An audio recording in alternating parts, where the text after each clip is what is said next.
So here we are, the five shifts. So we're going to be honest with ourselves here today, ladies. We're going to get our priorities in order. We're going to set our intentions and we're going to take it personal. And later on, I'm going to be talking about the fifth shift. So let's go ahead and talk about shift number one. Be honest with yourself. So, as we are talking about a shift that you can make if you are on the verge of burnout, is to be honest with yourself. What are you telling yourself, right? What are you believing about yourself and your situation? Now, this is a gut punch right here. Do you even want to change? Are you addicted to the struggle? Now, let me just bring it home on being honest with ourselves. Have you found yourself saying, I'm good, I got it, it's all good, I can do it? Yeah, girl, I'm fine. I'm the only one that can do it. How many of you have said that? I recall being in this place and other people love it. And maybe they do it on purpose. I don't know. But I've been in situations where there were things to be done. And if someone else messed it up or they didn't do it to the best of their ability, I would just come in and fix it up and do it. And it got to the point to where it was like, okay, we have X, Y, and Z to do. And instead of saying, hey, you do this, I'll do this, and you do this, I would say, I'll do it. Everybody else, yeah, you guys are good. Go on, go home. I'll do it. What kind of sacrifice is that? I'm the only one that can do it. The struggle of needing to be needed. So, talking about, are you addicted to the struggle? The struggle of needing to be needed. I'm gonna have to say that a couple more times. The struggle of needing to be needed. Only feeling that you are of value when other people need you. Hmm. Can we say that again? Hmm. Only feeling that you are of value when other people need you. Deep down, even further than that, you may be doubting yourself and your worth because that's all you know. And I can identify with all of these questions, with the things that I was telling myself, with the things that I was believing.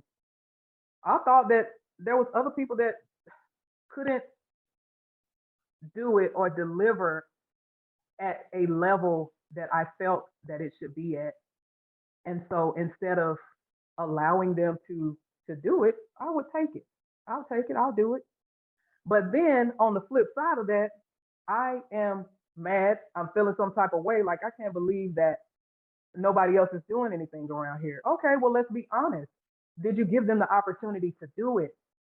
Or did you feel like you was the only one that can do it? Come on now, talk to me now, talk to me. Oh my gosh. Yes, hard to delegate. It is so hard. But what I found is it can cause burnout. When we're in a place where, now I get it, if you are in a place where it's only you, okay, do what you got to do.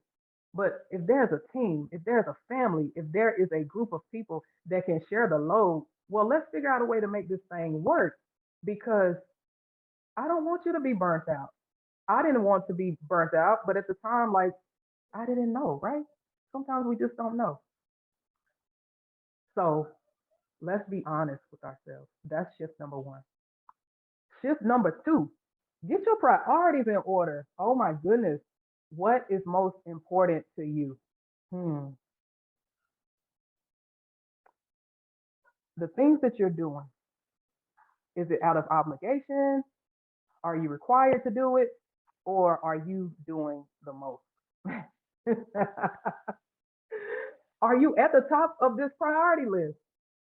What are you doing that you don't even want to do? What are you doing that you don't have to do? My personal note for shift number two is self-sacrifice no more. Like we're not doing that anymore.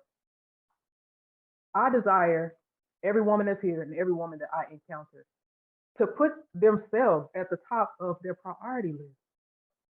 If you are not whole, and you're giving from a place of lack, from a place of disgust and disappointment, all of those other icky words,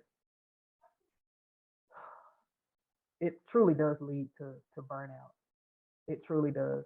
So we have to get to this place where we are no longer sacrificing ourselves. I'm gonna so going back to even with this priority, putting ourselves first, when we're dealing with other people that complain and half do things, it's almost a way that we self-sacrifice and just taking that from them. Like sometimes, and it's not always fun, it's not always pretty. Sometimes we have to allow other people to make mistakes. We have to allow them to learn. We have to be okay with stepping back at the sake of ourselves, at the sake for the sake of our health, for the sake of our mind, for the sake of our lives. If you do not make this shift to put yourself as the top priority, how can you expect to continue to give, to continue to serve if I was going to say it's not possible, but it is. But then you end up years and years of years of not taking care of yourself. And one of the major things that I learned in self sacrifice and my journey that led to burnout was that I neglected myself. I neglected my health. There was times I even felt guilty about taking time off work to go to the doctor. I was sacrificing myself. I was burning myself out. And I didn't have anybody else to blame, but at the time I didn't know. I was not being of service to myself. So if you are in this place where you are not going to the doctor, like this is not a health um, webinar, but really it is. If you are not taking care of yourself and putting yourself at the top of the list, everything else that you do is not from a place of fullness. And that's where we want to be giving from. That's where I want to be giving from. I don't know about you, but like I said, for the woman that has the heart of gold, the heart of service, like it's in us. And I believe that it's okay, but we have to service ourselves first. I never thought of it like that. Hmm. You know, yes, talking about like the self-sacrifice. There's a couple of you all here that have affiliation with military and things like that. And what I learned a long time ago when I joined was to put the welfare and well-being and things like that of other people or other people under my care above my own, and talk about doing that to the fullest and the self-sacrifice and the burnout that came from that. That is what I would say on that. So we have to get to this place where we're in harmony with what serves us, because the last thing that I would want for anybody is a health scare or to reach that 12th stage of burnout where you mentally and physically collapse. Now, in my journey, I was on like I was at the edge of that. I've had to heal from a lot of things, physical, mental, emotional, and I know that a lot of it had to do with, now when I go back and reflect, it had to do with me not putting myself first and not prioritizing my needs, my wants, and my health. So let's go into shift number three, which is to set your intentions. Hmm, are you the people pleaser? When I thought about setting our intentions, why are you doing the things that you're doing? Who benefits from all that you do? How are you approaching the task? Are you doing this to please someone else? And is the thing that you're doing going to drain you? As I was thinking about this, like people pleaser came to me, and I'm like, yeah, are you doing it because you don't want to say no? Do you feel that you can't say no? Have you been thinking that, what if I say no? What will they say or think? Hmm, that's a big one right there. Are you doing it to make sure that you get something in return, or because if you don't do it, you will lose that person?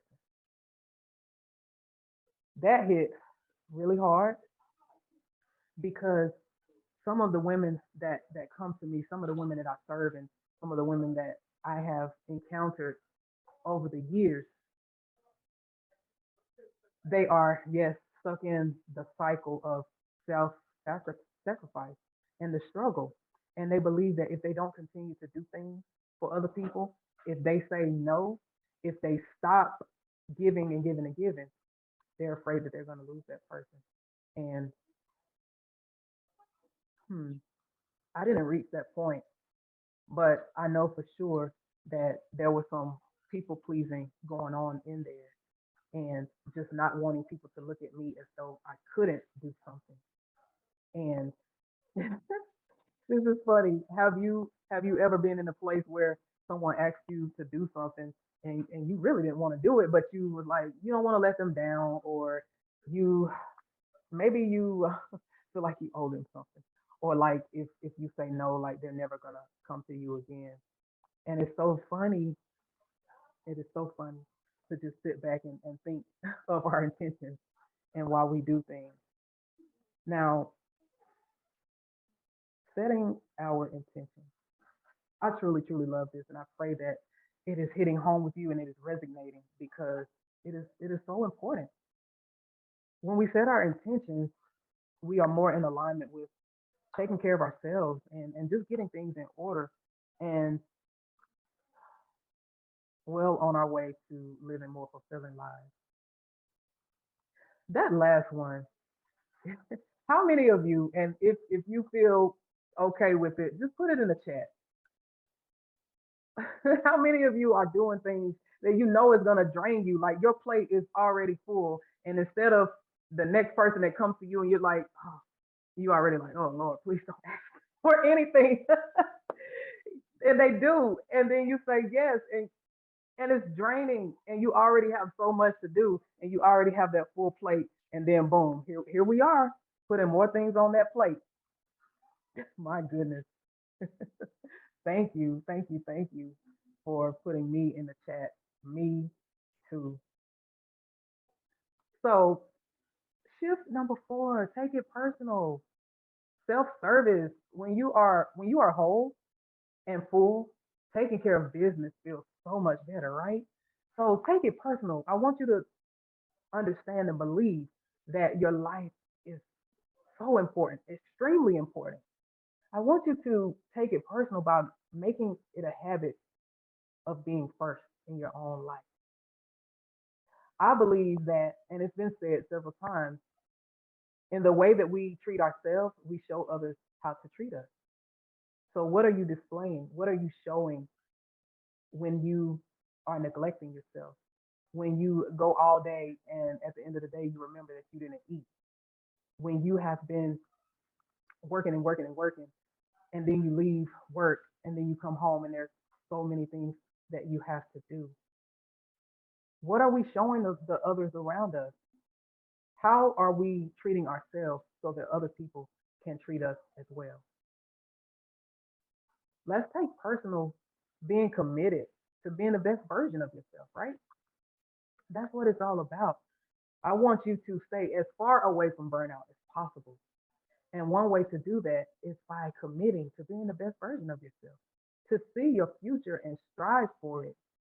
One of the biggest lessons that I've learned along my journey in really discovering who I am and what I want for my life and the vision that I have for my life is that a long time ago, I didn't have a vision for my life.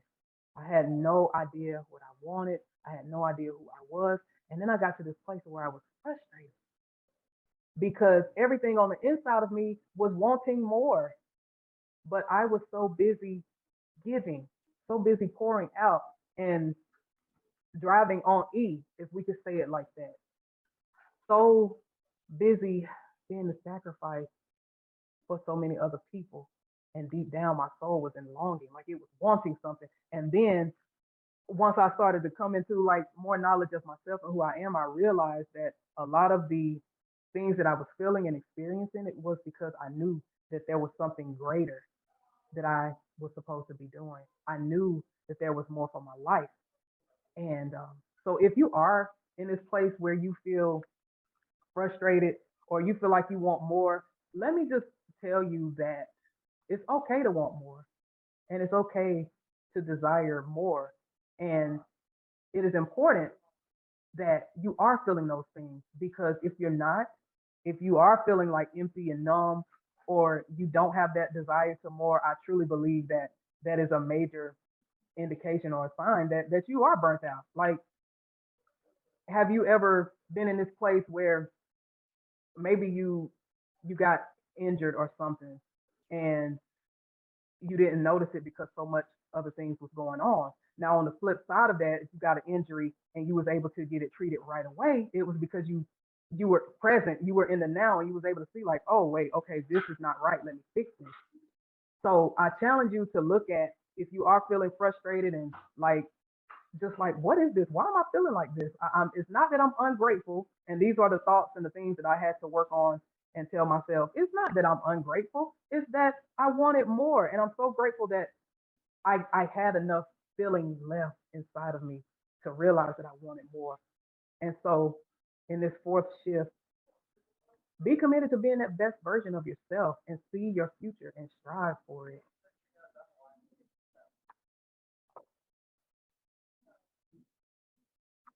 Shift number five, and this goes back to my moment of reflection that I talked about because when someone invests in a mentor, what you want to be looking for is someone that has done it. They walked a mile in those shoes that you're walking in. They can see your blind spots and be your reinforcement. Most importantly, they believe in you when you may not have the space to believe in yourself. Investing in a mentor is really investing in yourself, and it also gives you faster results and accountability. As I reflect back on like my journey and the process that I went through on my own, it took me so much longer to get to where I am now. Now I have invested in mentors and it has been a game changer for me. And I know that when I was going through all of the stuff that I was going through, if I had had a mentor at that time, if I was in a space where I felt comfortable opening up and saying like, look, this is what's going on. Like I need help. Can somebody help me? I know that my process and my healing, it would have happened a lot faster. That's the fifth shift is to invest in a mentor and you're really truly investing in yourself.